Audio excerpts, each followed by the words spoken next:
Assalamualaikum dan salam sejahtera. Anda sedang menonton Sekilas Fakta 12 Mac 2019 bersama saya, Mastura Malak.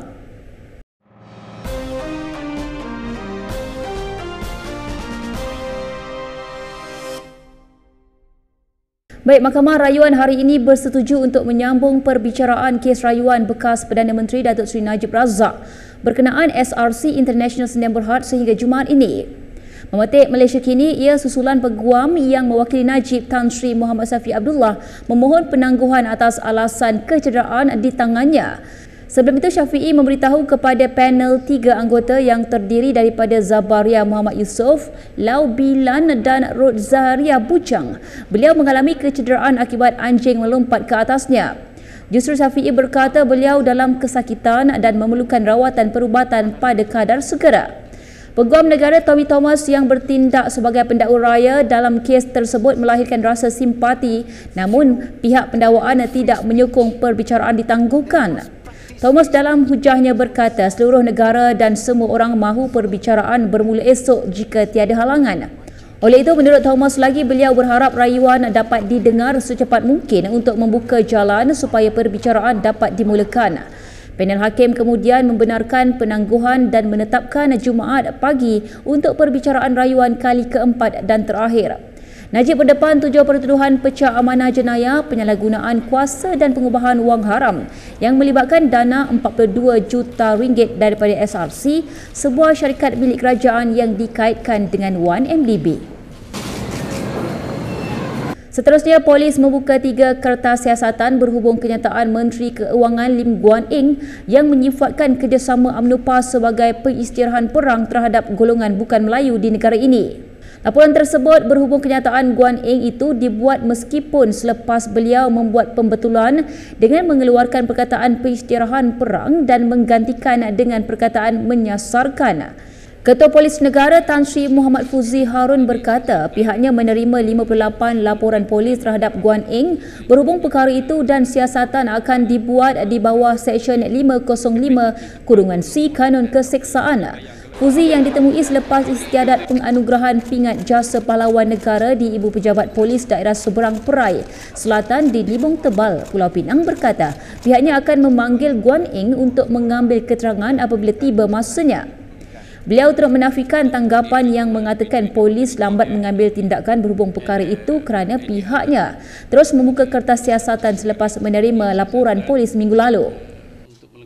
Antara perkembangan lain, anggota Dewan Undangan Negeri Adun Tedung Rodzi Muhammad tampil memohon maaf secara terbuka selepas memuat naik tangkap layar berita palsu di Facebook yang memetik imbalan Perdana Menteri Datuk Seri Dr. Wan Azizah Ismail. Menerusi kenyataan di Facebook, Rozi menulis dengan rasa bersalah dan rendah hati. Rozi memohon maaf dan menarik balik kenyataan pada posting tangkap layar kenyataan Wan Azizah.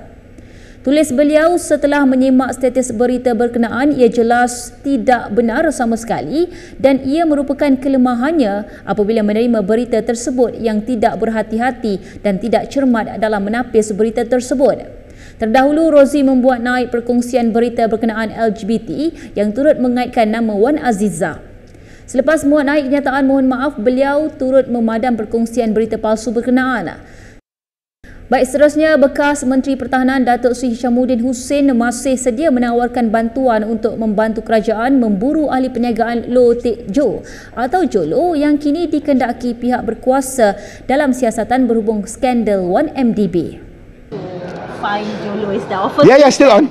I'm still. Have you gotten anything? It's not as easy as that because it involves third parties, it involves governments, and I said to the IGP already, any developments that I have, whether it is in China or in other countries, and my contacts are wide, and I will deal with the IGP lah because so this sort of. Still doing the. Oh, definitely. I want to find the truth with regards to 1MDB. I've been consistent on that. And if Jolo is critical, I will do my part, but it's not something that can be done just by one man. Have you gotten any leads?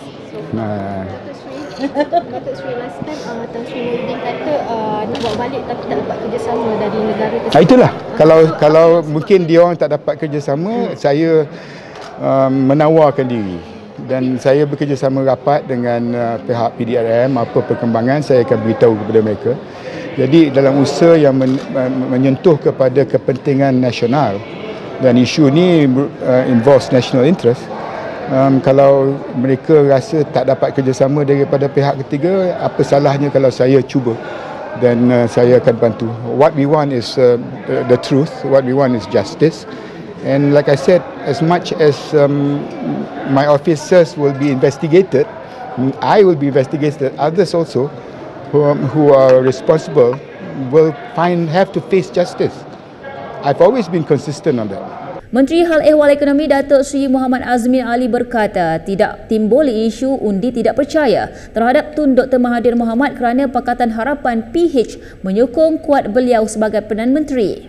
Memandangkan MTN ini adalah satu jawatankuasa yang terpaksa dibentuk berikutan ketidakupayaan pihak kerajaan terutamanya Menteri Kewangan dalam menguruskan ekonomi, sedangkan kita ada mantan Menteri Kewangan daripada Port Dickson yang ada pengalaman yang luas dan sebagainya.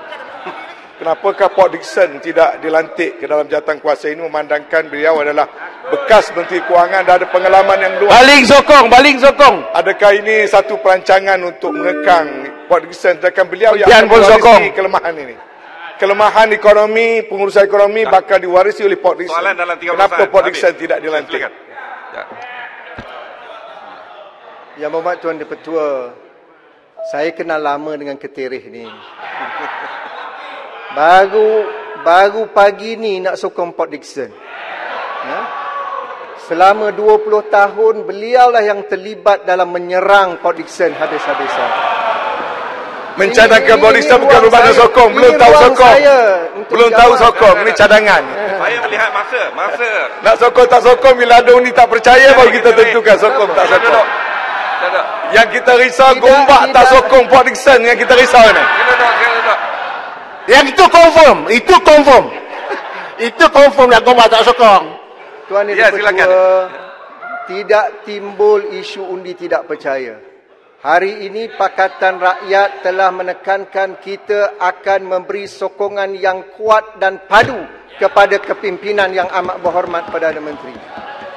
Yang keduanya, tidak timbul masalah Menteri Keuangan gagal ataupun mana-mana jemaah Menteri Kabinet gagal.